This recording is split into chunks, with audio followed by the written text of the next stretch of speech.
I will now call to the podium a distinguished American, a man who is, in fact, someone who has the right stuff, which includes a doctorate in aeronautics and astronautics from MIT, selection to the NASA Apollo program, selection to a NASA Apollo program moon mission, selection to a NASA Apollo moon mission egress from the capsule on the moon, returning to our world to write several books, found the Institute of Medical Sciences, develop a number of scientific exploration initiatives. A man who has received far more awards than I could possibly list here, but which do include the Presidential Medal of Freedom nomination for the Nobel Peace Prize and a number of honorary doctorates.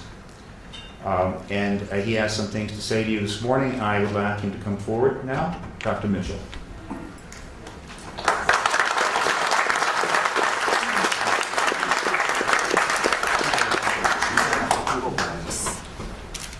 Thank you very much for being here. My story with regard to the disclosure process is very simple. I grew up in Roswell, New Mexico, the site of the first UFO crash, the alleged UFO crash. And my story is as a result of growing up there. I was a senior in high school, just going into my senior year in 1947, when on one day the Roswell Record announced that an alien craft had crashed, and the next day changed that story and said no, the Air Force said that was a weather balloon. And since I was on my way to college and more interested in those things, I didn't pay much attention to it at that point in time.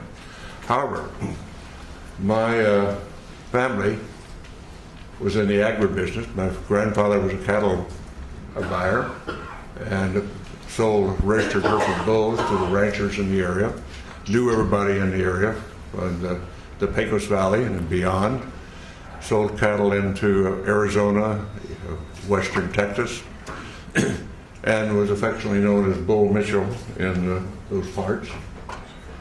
And so it was not unsurprising to me later on that the lore of the area, of our friends and the people in Roswell, including the Sheriff's Department, and a military friend of ours, a major, who was also turned out to be a friend of Jesse Marcel, who was the first Air Force officer on the site of the crash.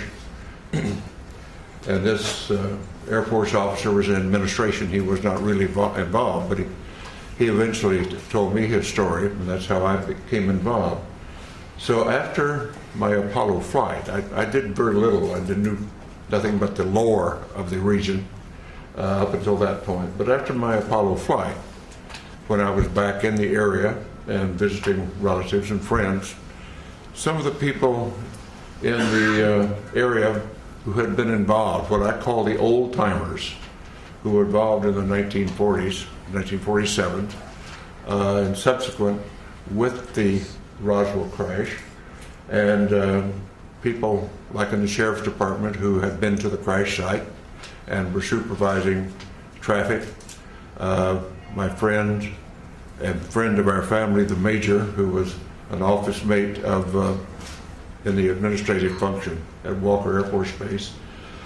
These folks, because they had been shushed and told not to talk about their experience by military authority in those days, and on dire consequence if they did, felt that here in the 70s, many years later, that they didn't want to go to the grave with their story. They wanted to tell somebody reliable. And being a local boy and having been to the moon, they considered me reliable enough to whisper in my ear their particular story and their association with the Roswell crash, including the family of the undertaker who provided coffins for the alleged alien victims, and others on site who had been involved or knew the story. And of course, eventually I ran into Jesse Marcel Jr., the son of the Jesse Marcel, who was the first military officer on the site, and knew his story, and I knew his story well, and we became friends in later years in this disclosure movement.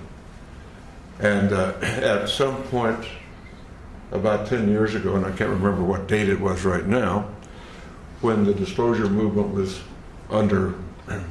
going strongly, I came here to Washington with a Navy commander by the name of Will Miller and Dr. Stephen Greer, and we were able to get an appointment at the Pentagon to talk about what we knew, or what we allegedly knew, what we thought we knew, and went and told our story. And the powers that be at the Intelligence Committee of the Joint Chiefs of Staff listened to our story and said, the Admiral said, well, I don't know that story. I don't know that that's true, but I will find out. So we departed, went on our way, and subsequently learned through Dr. Greer and through Will Miller, and that those stories had been confirmed, and that the Admiral had been denied access when he tried to get into the inner workings of that process. And we had confirmation of that, although that Admiral now denies the fact that this is the fact. So my story is essentially that. I do have no first-hand experience with the ET effort, except the fact that I know all of these research people that you'll hear from today, and some who are not here today, who have spent a long amount of their lives and time doing research into the alien visitation, UFO crashes, and so forth.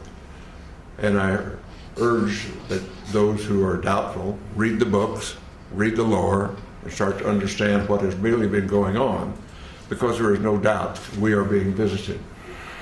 And as a person who is a part of the first generation of being a spacefarer of our civilization and having gone to the moon, and realizing that I do, and many of us do now, that have seen the Hubble pictures from space, the universe that we live in is much more wondrous, exciting, complex, and far-reaching than we were ever able to know up to this point in time. And the fact we have wondered, were we alone in the universe forever? Only in our period do we really have evidence, no, we're not alone. We are just one planet with intelligent life on it, and probably it is time, now that we are spacefarers on our planet, that we get active, because we're really universal beings. And in the long stretch of things, if we think about it in the longest possible range, we realize, and I realize this from my studies in astronomy and astrophysics, our sun will burn out in due course, and we have to be off this planet if our species is to survive. So anybody, any species, any planet that is on around the mainstream star like ours is, only has a finite amount of time on that star before it burns out. And so our destiny, in my opinion, and we might as well get started with it, is become a part of the planetary community of nations, of planets, just like when we were much newer on this planet, and we found tribes over in the next valley or across the next mountains, and we started forming communities then and reaching out beyond ourselves. At this point in human history on this planet, we're now starting, and ready should be, to reach out beyond our planet and beyond our solar system to find out what is really going on out there. And the 20th and 21st century that we now live in, the beginning of the Industrial Revolution really didn't take off until the 19th century. And I tell the story to some of my younger audiences, particularly in schools, that my great-grandparents went across from South Georgia to West Texas in a covered wagon at the end of the Civil War in the 1870s. My family, my father's generation, was involved with going off the planet in aircraft. And less than 100 years later, I went to the moon. So some covered wagons to going to the moon in less than 100 years is a history of the development of our civilization in not our lifetime, but a couple of generations. And so it's time to start thinking in those terms. And particularly since now, in the 20th and 21st century, we suddenly find that due to our expertise and our genius in science and technology, we have exploded our population from under 2 billion at the beginning of the 20th century to over 6.5 billion at this point. And our consumption patterns are clearly indicating that we are utilizing our non-renewable resources at an unacceptable rate, a non-sustainable rate. So we've got a lot of thinking to do about what being an advanced civilization really means. But let's put all that aside for a moment, because we're here to talk about disclosure. And what I am suggesting is it is now time to put away this embargo of truth about the alien presence.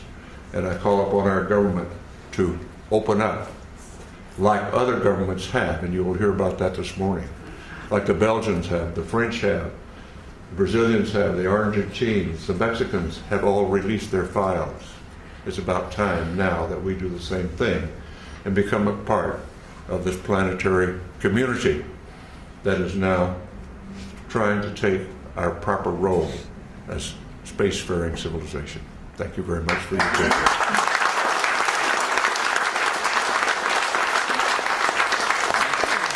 All right, now, would any of the media like to ask either of these gentlemen a question at this point? Any of the reporters? Yeah. Alan? Can you tell us, Dr. Mitchell, exactly what the locals of Roswell told you, if you could remember specifics? On the mic. Yeah. The essence was that the Roswell event was an alien craft, that it was not of this planet. That's the essence. What they really told me was their particular, each one had some particular part of it, like a sheriff's deputy was controlling traffic but heard from what the other people what was going on. The family of the undertaker told about the small coffins that were created for the alien bodies. And my Air Force family friend said yes, he had heard the same thing from Major Brazel. Each one of them just told what their portion of the activity was all about. So putting it all together, the sum total was, yes, it was an alien spacecraft. Thank you. End of the question? Just had another question about Sure. fellow astronauts talking to you about seeing space, UFOs in space.